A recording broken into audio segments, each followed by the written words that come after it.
Good morning बच्चों। आज मैं डॉक्टर उर्मिला आपको 8वीं कक्षा की वसंत भाग 3 का पाठ 1 ध्वनि पढ़ाऊंगी। और ये एक कविता है जिसके कवि हैं सूर्यकांत त्रिपाठी निराला। निराला जी ने इस कविता में प्रकृति के माध्यम से युवा पीढ़ी को आशावादी दृष्टिकोण अपनाने के लिए कहा है, आशावादी रहने के लिए कहा है। और कवि कहते हैं कि मेरा अंत अभी नहीं हो सकता जब तक मैं युवा पीढ़ी को जागृत नहीं कर देता, जब तक मैं युवा पीढ़ी में नई स्फूर्ति का, नई ऊर्जा का संचार नहीं कर देता, तब तक मेरे जीवन का अंत नहीं हो सकता। कवि का अपना जो जीवन है वो बहुत ही कष्टमय रहा है। जैसे बचपन में ही उनकी माता का देहांत हो गया, जब युवावस्था में पहुंचे तो पिता का देहांत हो गया, उसके बाद जो है पत्नी और पुत्री का भी देहांत हो गया। लेकिन इन परिस्थितियों में भी वे आशावादी दृष्टिकोण अपनाए हुए हैं, जो उनकी कविताओं में हमें साफ दिखाई देता है। और यही प्रेरणा वो हमारी युवा पीढ़ी को देना चाहते हैं। तो चलिए ये कविता पढ़ते हैं।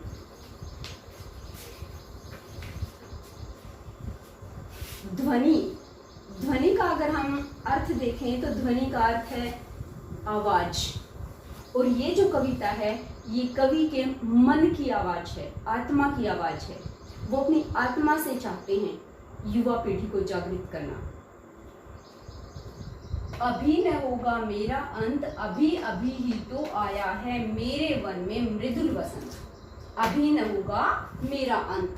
अंत का अर्थ है मृत्यु, मृदुल का अर्थ है कोमल, और वसंत एक ऋतु होती है।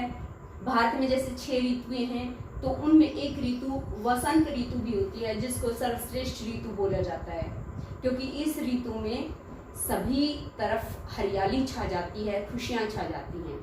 तो यहाँ कवि क्या कहते हैं कि मेरा अंत अभी नहीं हो सकता, अर्थात मेरी मृत्यु अभी नहीं हो सकती। क्यों नहीं हो सकती?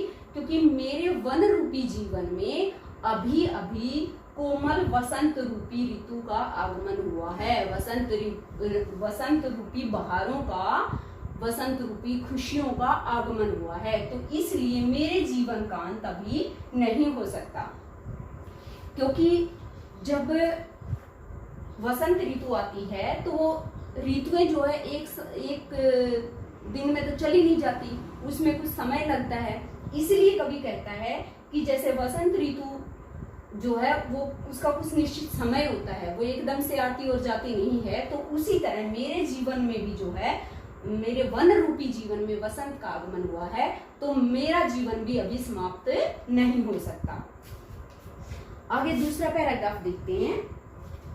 हरे हरे ये पात, डालियां कलियां कोमल गात, मैं ही अपना स्वप्न मृदुल कर फेरूंगा निवृत्त कलियों पर, जगा एक प्रत्युष मनोहर।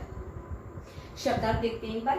पात का अर्थ है पत्ते, गात का अर्थ है शरीर, स्वप्न का अर्थ है सपना, और मृदुल का अर्थ है कोमल, निवृत्त सोई हुई, प्रत्युष सवेरा, और मनोहर सुंदर।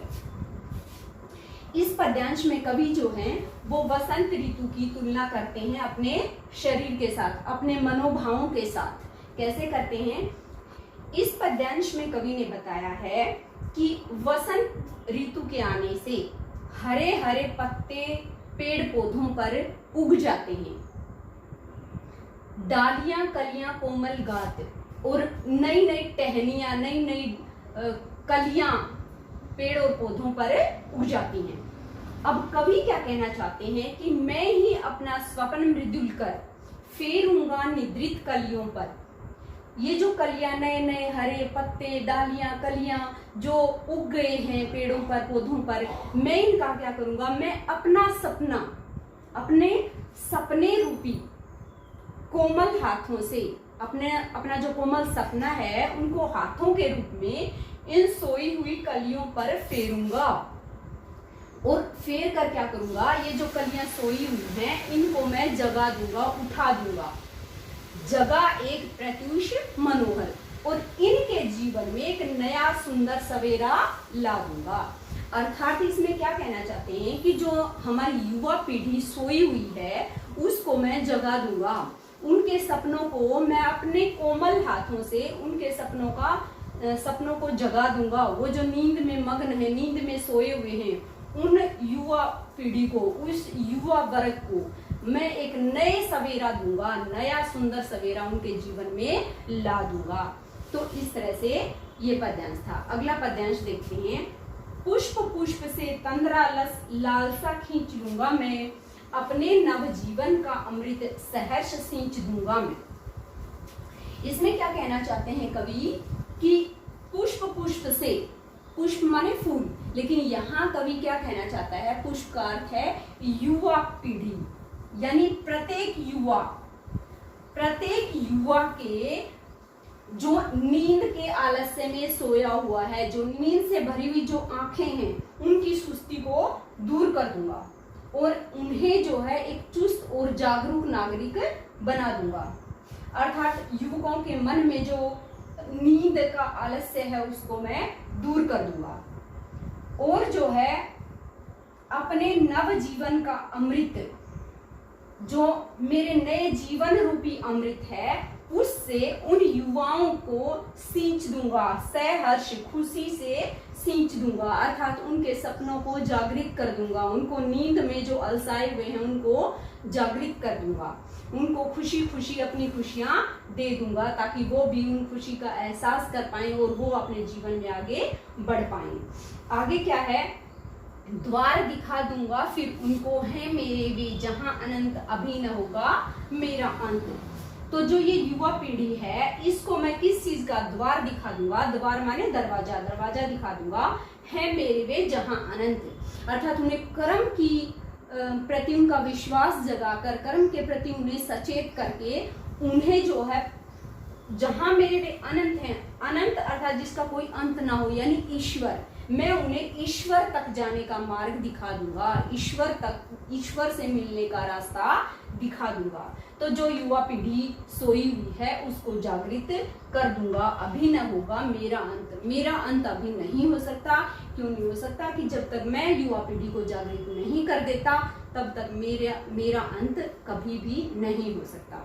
कवि को ऐसा विश्वास है और वो ये विश्वास युवा वर्ग में भी, यूथ में भी भरना चाहते हैं कि तुम्हें भी हमेशा आशावादी दृष्टिकोण रखना चाहिए। इस तरह से जो मुख्य बातें हैं इस कविता में वो यही हैं कि प्रथम पद्यांश में कवि ने बताया है कि मेरे जीवन में अभी अभी कोमल वसंत आया है, तो मेरे जीवन का अंत अभी नहीं होगा। दूसरे पद्यांश में उसने जो वसंत ऋतु है उसके आने पर जो प्रभाव होता है उसका वर्णन किया है। तीसरे जो पद्यांश है उसमें प्रत्येक युवक से, पुष्प पुष्प से प्रत्येक युवक की नींद को दूर करने का इन्होंने प्रयास किया है कि मैं अपने जीवन का जो अमृत है उससे उन्हें सींच कर, युवा वर्ग को सींच कर उनके आलस्य को दूर भगाऊंगा और अंत में जो है वो युवा वर्ग को कर्म करके अपने ईश्वर तक जाने का रास्ता देता है। इसमें एक दो बातें और हैं बेटा जो याद करने की हैं, जो व्याकरण की हैं। ये शब्द आए हैं अभी अभी, पुष्प पुष्प, हरे हरे, ये तीन चीज़ें हैं। तीन जो शब्द हैं क्या हैं? सेम शब्द हैं, एक जैसे शब्द हैं और उनकी पुनरावृत्ति हुई है, अभी अभी में, हरे हरे में और पुष्प पुष्प में। तो यहाँ पुनरुक्ति अलंकार है। क्या है यहाँ? पुनरुक्ति अलंकार। अब पुनरुक्ति अलंकार क्या होता है, या उससे पहले अलंकार क्या होता है? अलंकार का अर्थ है आभूषण। जिस तरह से मनुष्य अपने आप को सजाने के लिए गहनों का प्रयोग करता है, आभूषणों का प्रयोग करता है, उसी तरह से कवि या लेखक अपनी रचना को सुंदर बनाने के लिए अलंकारों का प्रयोग करता है। तो यहाँ कवि ने जो अलंकार प्रयोग कर रखा है वो एक तो है पुनरुक्ति प्रकाश अलंकार। किसमें है? अभी अभी में, पुष्प पुष्प में और हरे हरे में। यहाँ दो शब्द एक साथ आए हैं लेकिन उनका अर्थ एक जैसा है, सेम है। अभी अभी, हरे हरे और पुष्प पुष्प, इन तीनों में क्या है? पुनरुक्ति प्रकाश अलंकार। तो दूसरा जो अलंकार है वो है इसमें अनुप्रास अलंकार। अब अनुप्रास अलंकार क्या होता है?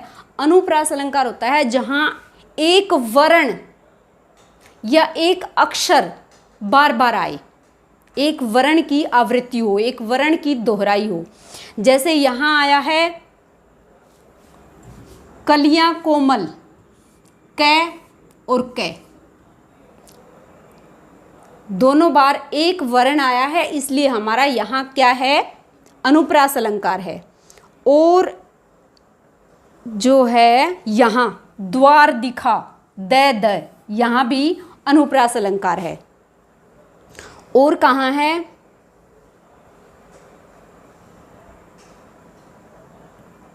ये दो जगह मुझे नजर आया है अनुप्रास अलंकार, द्वार दिखा और कलियां कोमल।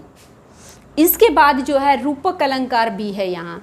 रूपक अलंकार वन रूपी जीवन, वसंत रूपी खुशियाँ, तो यहाँ रूपक अलंकार है।